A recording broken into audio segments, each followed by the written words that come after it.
Vážené mestské zastupiteľstvo, ďalším bodom dnešného programu je bod číslo 4, interpelácie a podnety poslancov. Otváram tento bod.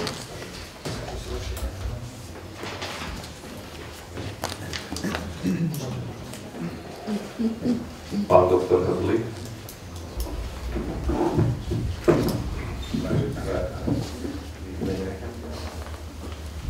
Je potrebné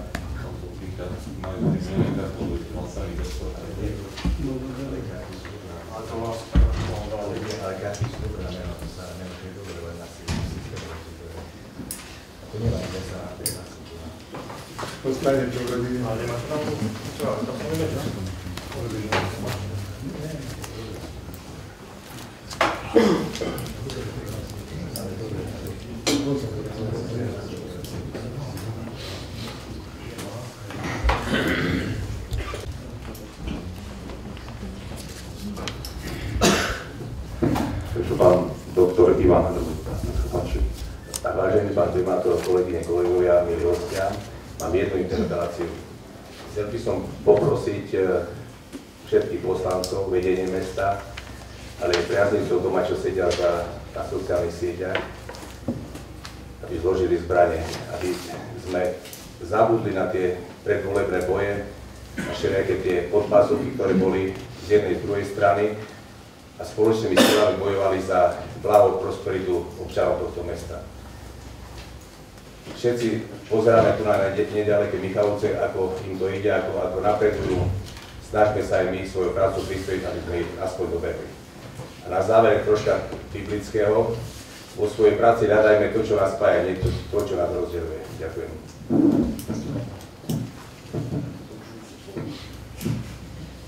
Ďakujem. Pán inžinier Gore.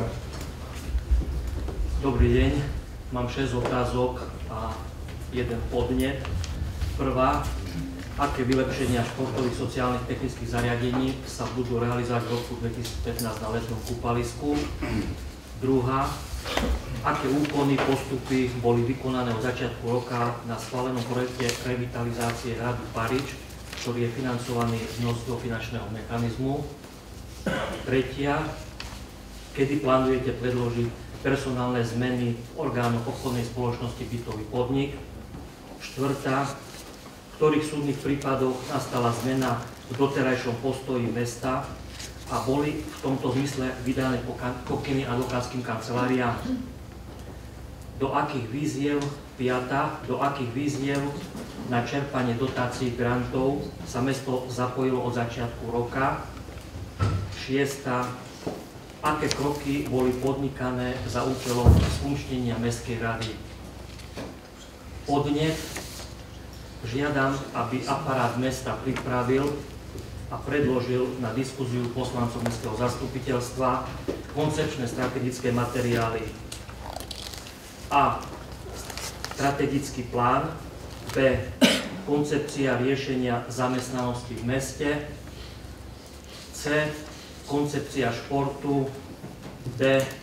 Stratégia riešenia tzv. Rómskej otázky na úrovni mesta. E.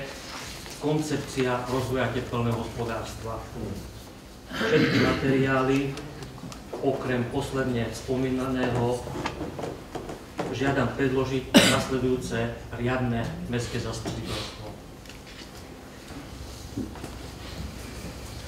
Ďakujem. Čo sa týka prvého podnetu, vylepšenie športových a sociálnych zariadení Mestského kúpaliska. Všetky investície, ktoré budú riešené v tejto veci, budú v možnostiach rozpočtu, ktorý bude, ak bude schválený. Lepšie by sa k tejto otázke vedel vyjadriť aj pán Dávala.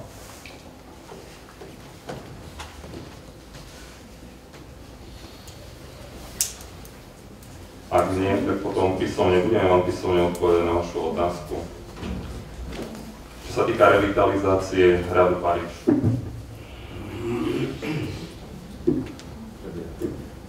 Prebieha celé konanie verejného obstarávania, čiže na vašu otázku vám budeme odpovedať písomne do 30 dní. Čo sa týka personálnych zmien v bytovom podniku, takisto na interpeláciu týkajúcu sa riešenia súdnych sporov vám takisto odpovieme písomne. Výzvy, na ktoré mesto bude reagovať, budú súčasťou aj návrhu rozpočtu. Bude o nich informovať aj pán inžinier Telepovský, ale takisto vám ich môžeme podať písomne. A posledná interpelácia bola sfunkčnenie, keď ste mi mohli pripomenúť, Mestskej rady, takisto vás budeme informovať písomne. Čo sa týka podnetu, zberieme ho. Znamená, pripravíme tento materiál.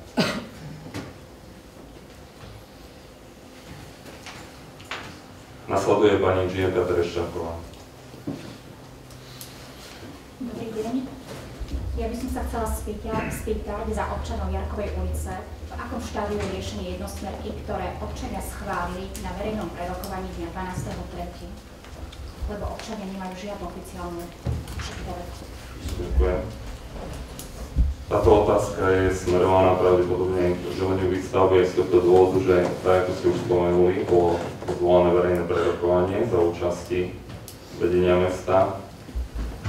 Za oddelenie výstavby sa nám zúčastnila pani inžinierka Verešová. Pani inžinierka, chcete informovať v krátkosti? Áno. V súčasnosti sa pripravuje stanovisko.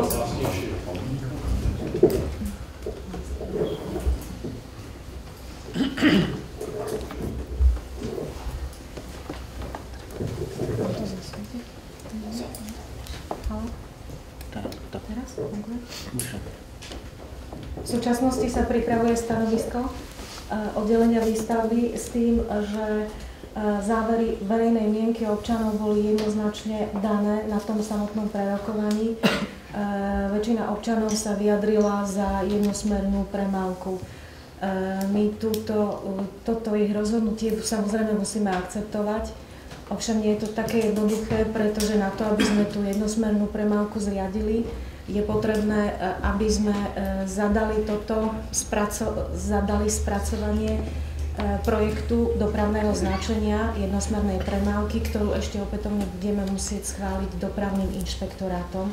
A následne mesto, ako cestný správny orgán, určí dopravné značenie jednosmernej premávky nie len tejto ulice, ale aj súvisiacich miestnych komunikácií, ktoré bezprostredne nadväzujú na túto miestnu komunikáciu.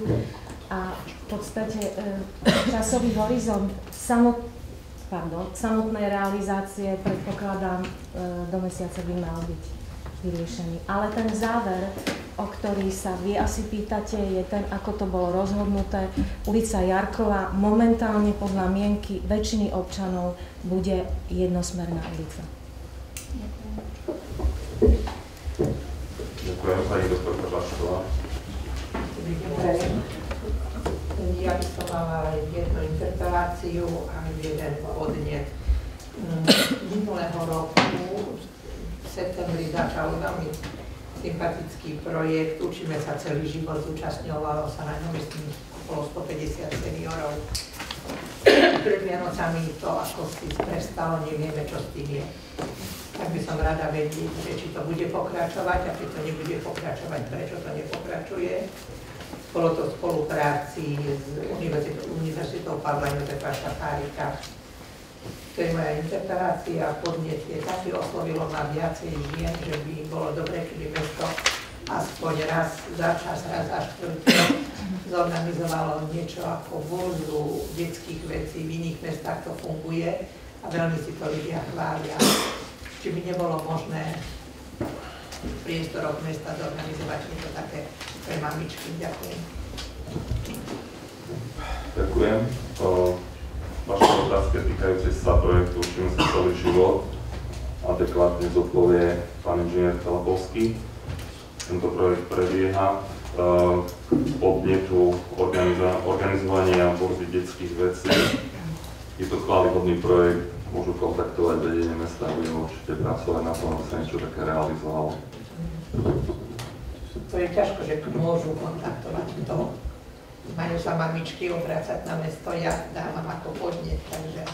Dobre, berieme to ako podnet, budeme to riešiť, Dať spolupráci s nejakú oddelením na sociálnych vecí. tabulu, že bude alebo nebude, alebo keď je záujem niečo také, lebo to nie sú mamičky, ktoré sú niekde organizované, to sú mamičky, ktoré majú zastaviť na ulici. Ide skôr o to, aby sme dostali nejaké relevantné údaje, ako si predstavujú túto akciu a čo všetko môže obsahovať. Dobre, pokúsim sa niečo. Ďakujem. Pán inžinier Telebovský. Vážení prítomní, projekt Učíme sa celý život pokračuje aj v tomto roku. V stredu máme kontrolu z ministerstva školstva, takže uzavrie sa táto kontrola a následne sa dohodnú ďalšie termíny, ďalších vzdelávacích kurzov. Spolupráci s projektovým manažerom je z Univerzity Pavla Jozefová Šafárika. Ale projekt pokračuje, takže v najbližšej dobe budú zverejnené ďalšie termíny vzdelávacích kurzov.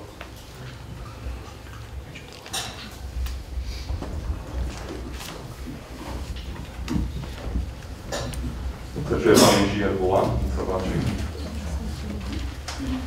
Moja prvá interpelácia. Dňa 1. marca 2015 som na stránku mesta položil otázku v zmysle, prečo nie sú na stránke mesta priebežne zverejňované zmluvy, faktúry a objednávky bytového podniku SRO. Takisto ako sú zverejňované tieto dokumenty ostatných mestských organizácií. Moja otázka znela, či má bytový podnik Trebišov SRO v tomto smere nejakú výnimku.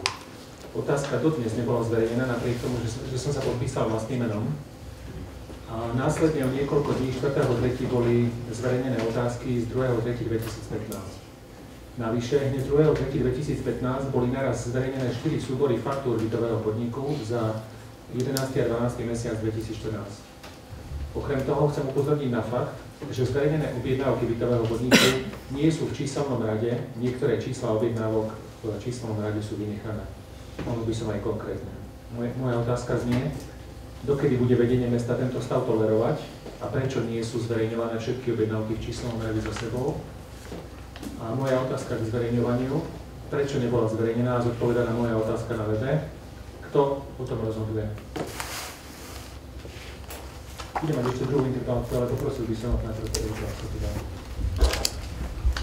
V prvej interpelácii preveríme tento váš podnet a budeme ho riešiť určite, tak aby nastala náprava. A prečo nebola zodpovedaná otázka?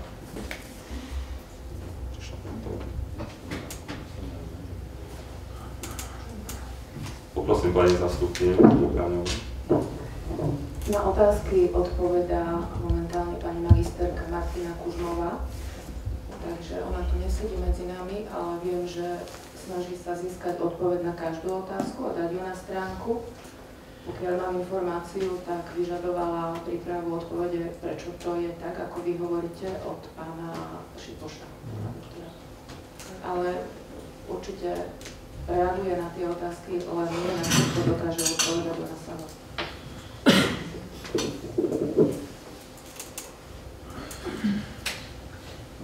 Môžem druhú? Nech sa páči. K tej prvej len toľko, ako budem rád, keď to tak bude, hlavne aby sa to dalo v poriadku. Interpelácia číslo 2 k transparentnosti. 11.3. bol zverejnený na úradnej tabuli webu mesta oznámenie o konaní na vedúceho sekretariátu Mestského úradu. Predpoludním tam ešte nebol, okolo 15.00 už tam bol, po 16.00 hodine už tam nebol. A na prvom mieste úradnej tabule po 16.00 hodine na niekoľko dní vyselo verejné korčulovanie. Moja otázka, ako dlho, koľko hodín alebo koľko minút bol tento oznam zverejnený a či takto budú prebiehať všetky výberové konania alebo prebiehajú všetky výberové konania, aby sme vedeli, či máme mať stále zase tú stránku mesta, kedy sa tam čo blíkne.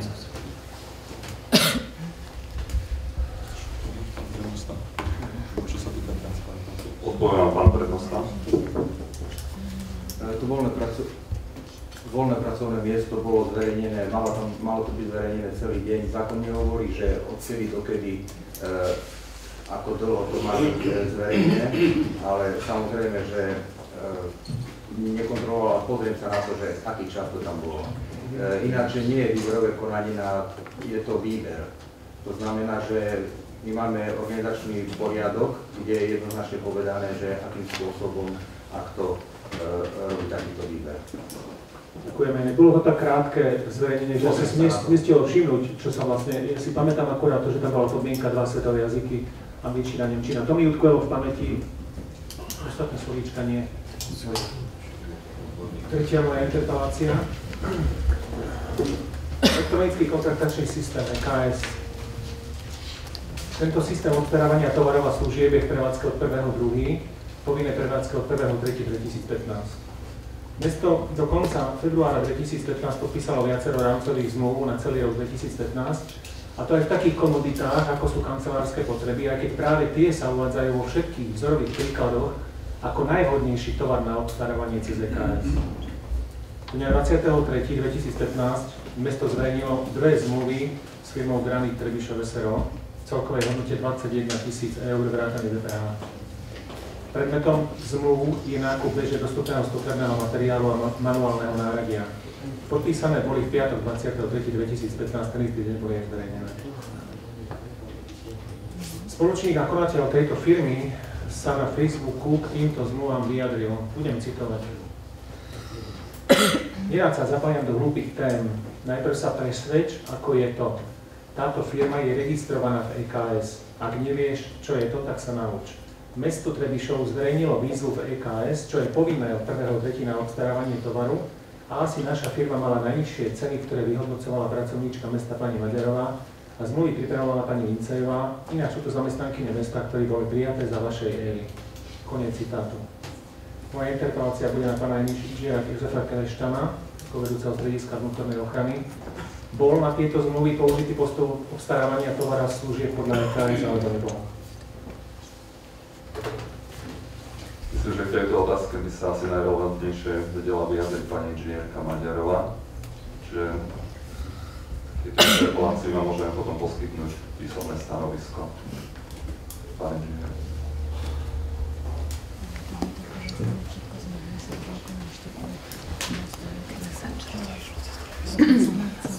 Asi mám skoro doplňujúcu, ak môžem. Keďže sme sa nedozvedeli tu teraz, v akom stave to je, tak by ma zaujímalo dnes ku dnešnému dňu, koľko bolo preukázateľne začatých a neukončených obstarávaní do konca februára 2015. Aby sa nestalo to, že v máji, auguste, v septembri, v decembri 2015 budú zverejňované na stránke mesta faktúry s tým, že začaté boli vo februári 2015. Pardon, nie faktúry, ale zmluvy. Takisto. Chce sa vyjadriť. Takže pani inžinierka Verešová. Sa páči. Ešte predtým, než dostajem slovo, chcem privítať na dnešnom zasadnutí zastupkyňu okresnej prokuratúry pani doktorku Katarínu Krausovú.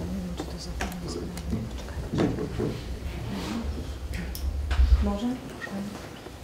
K tomu verejnému obstarávaniu, my všetci, ktorí s tým robíme, respektíve aj ty pán poslanec, pretože viem, že si zaregistrovaný v elektronickom trhovisku, v zmysle metodických pokynov, ktoré sme mali a mali sme aj školenia, vzhľadom na to, že proces elektronického obstarávania je pre začiatok trošku komplikovaný a istý čas bude trvať, kým sa niektoré tie technické postupy naučíme, respektíve zadávanie jednotlivých formulárov je trošku komplikované. Vytvorili sme si to my sami, ale chcem povedať, že všetky verejné obstarávania, tie zákazky podľa paragrafu 9, ktoré boli začaté ešte v zmysle zákona tak, ako mohli byť, a to, že zmluva alebo objednávka bola podpísaná už vtedy, keď malo platiť elektronické trhovisko, je úplne v poriadku. A čo sa týka veľkých zákaziek, kde sme začali podlimitné zákazky, ktoré šli cez vestník a nie sú ukončené, aj to je v poriadku, pretože funguje inštitút lehota viazanosti ponuky a pokiaľ máme viazanosť ešte v trvaní, my môžeme vyhodnocovať podlimitné zákazky, dokedy nám tento čas ukladá. Takže nie sme si vedomi toho, aby sme momentálne zadávali niečo, čo je v rozpore so zákonom. Vieme, že do konca roka budeme obstarávať cez elektronické trhovisko, sme riadne zaregistrovaní a tak ako čas ukáže a potreby ukážu a všetky tovary a služby, hlavne tieto veci, ktoré sú bežne dostupné na trhu, sa budú normálne zadávať cez elektronické trhovisko. To je zatiaľ všetko. Ďakujem pekne. Ďakujem ešte raz, pani Vierbola. Nechcem to o tom diskutovať, lebo my sme v bode diskusia. Všetko toto ovládam. Ja som sa aktívne zapojil do trhoviska minulý týždeň. Neúspešne síce, ale zapojil. A budem rád, ak sa to čím skôr v meste spustí, lebo sledujem obstarávanie v tomto meste cez EKS. Niekto má s tým problém začať. Nie je to také zložité, ako sa to zdá. Je to jednoduché, je to elegantné, je to krásne, funguje to. Bude to fungovať. Len sa do toho treba pustiť a bojím sa, ak sa do toho nepustíte čím skôr, či bude vôbec tento rok čo obstarávať, keď sa budú podpisovať na všetko rámcové zmluvy na celý rok. Ďakujem. Pán inžinier Kole. Chcem požiadať, aby tie odpovede na moje otázky, ktoré považujem za veľmi jednoduché, boli v skoršej lehote ako 30-dňovej.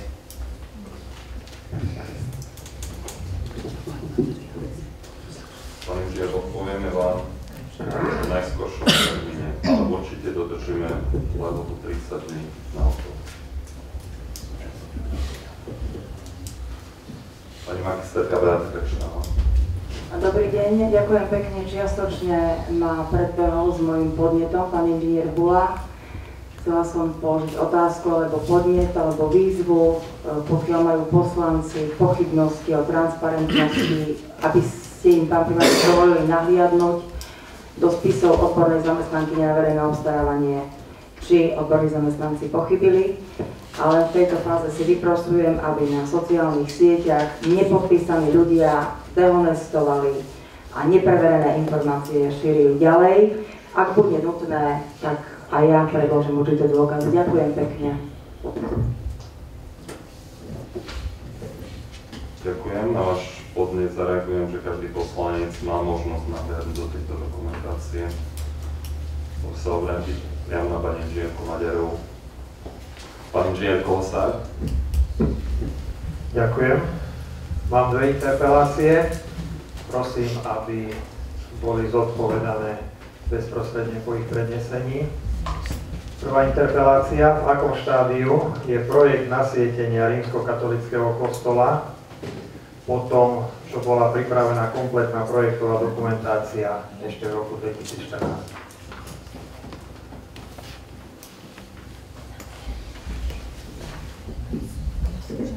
Momentálne vám neviem relevantne k tomu odpovedať, preto vám tú odpoveď predložím na písomnej podobe.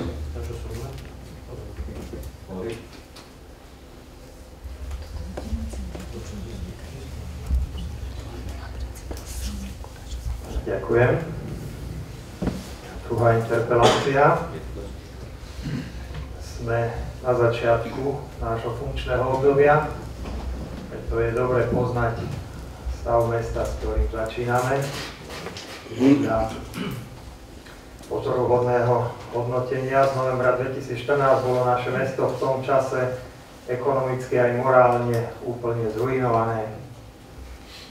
Žiadam vás, aby ste jasne, zreteľne a konkrétne pomenovali 3 najvýraznejšie príznaky ekonomickej zruinovanosti a 3 najvýraznejšie príznaky morálnej zruinovanosti mesta v tom čase.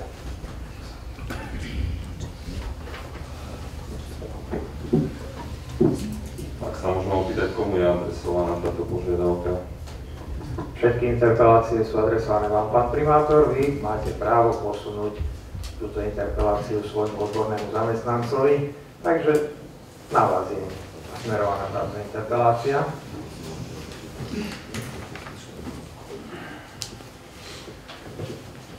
Na túto otázku ja vám neviem momentálne odpovedať, neviem, z čoho vychádza.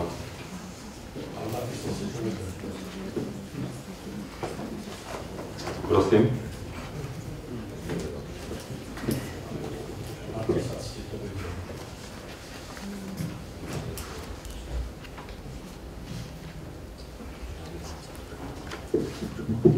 Potrebujete ešte nejakú doplňujúcu informáciu, pán inžinier? Čakám na odpoveď. Prepáčte, chvíľu som možno nepočul, alebo nezaznela, alebo to bola odpoveď? Lebo vy sa pýtate na niečo, na čo ja vám neviem zodpovedať. Vychádzate z nejakých materiálov, na ktoré ja vám neviem zodpovedať. Pán primátor, vy ste vyhlásili to, čo už som spomínal, ťažko mi je to opakovať, tak žiadam príznaky, lebo sme na začiatku nejakého spoločného štvoročného fungovania.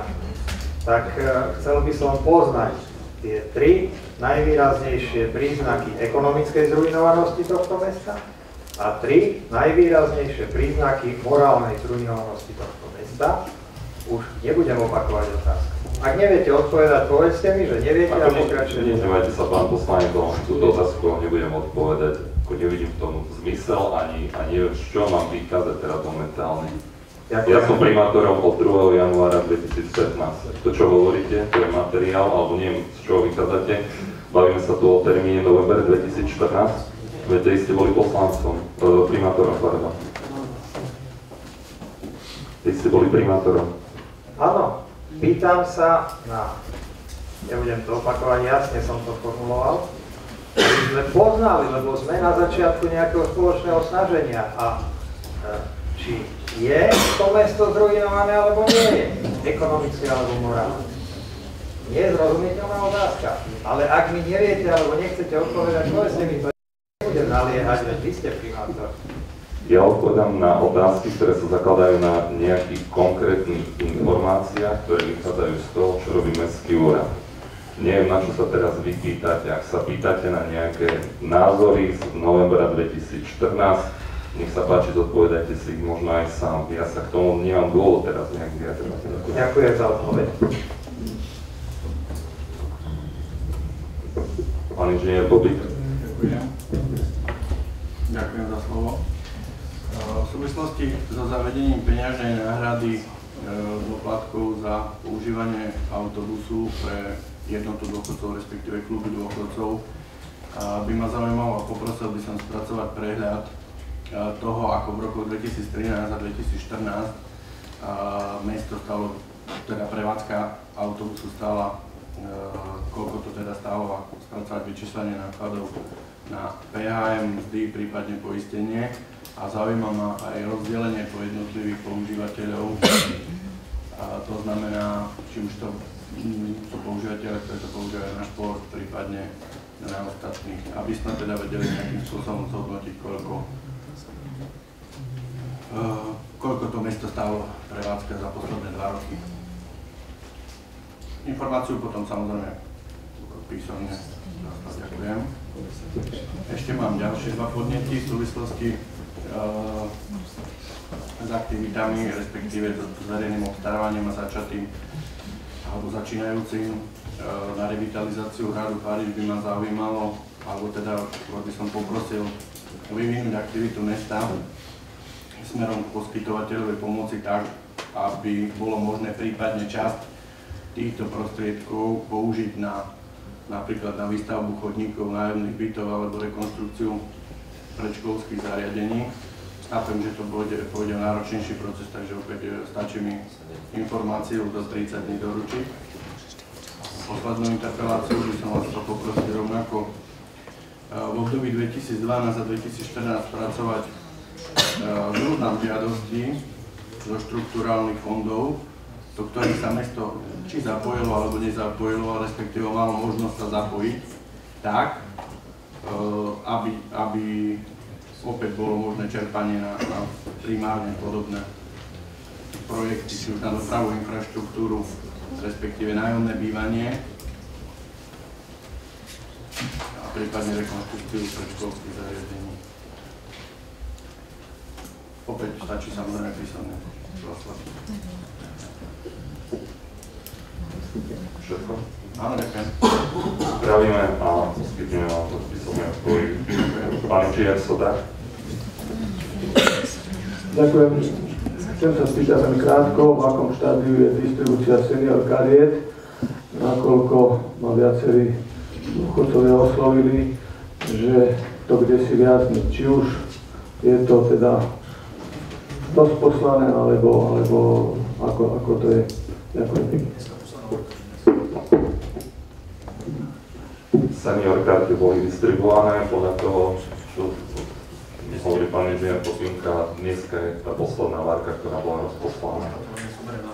Senior karty sú distribuované s platnosťou 2018. Pani doktorka Pašková. Ja už mám interpeláciu, vidím, že už asi končíme. Ja by som len chcela poprosiť pána primátora, aby sa nás z zastupiteľstva trošku lepšie pripravil, pretože odpovede neviem odpovedať, odpovieme písomne, neviem relevantne odpovedať, momentálne neviem odpovedať. Na to sme neboli zvyknutí doteraz, lebo na 90% odpovedané už na zastupiteľstvo. Tak požiadam pána primátora, aby sa na budúce zastupiteľstvo lepšie pripravil. Ďakujem. Ďakujem, beriem to ako podnet, pani doktorka. Pán doktor Halapy. Ja dáme, aj keď sú to interpelácie, toto neviem, či bola interpelácia od pani doktorky, ale bol by som rád, aby pani doktorka, ja som vás nevyrušil, keď ste vy rozprávali. Ja poprosím kolegov poslanca, aby nevyrušovali ostatných. Pán primátor začína, pán primátor, bývalý primátor Kolcer tiež nežiadal ako perla, keď bol na prvom zastupiteľstve. Dajte šancu a skúste sa zamyslieť nad tým, čo povedal pán doktor Verlík na voľbe našeho mestského zastupiteľstva. Ďakujem.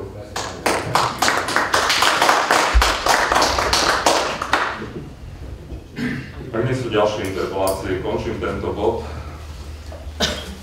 Interpelácie a podnety poslancov.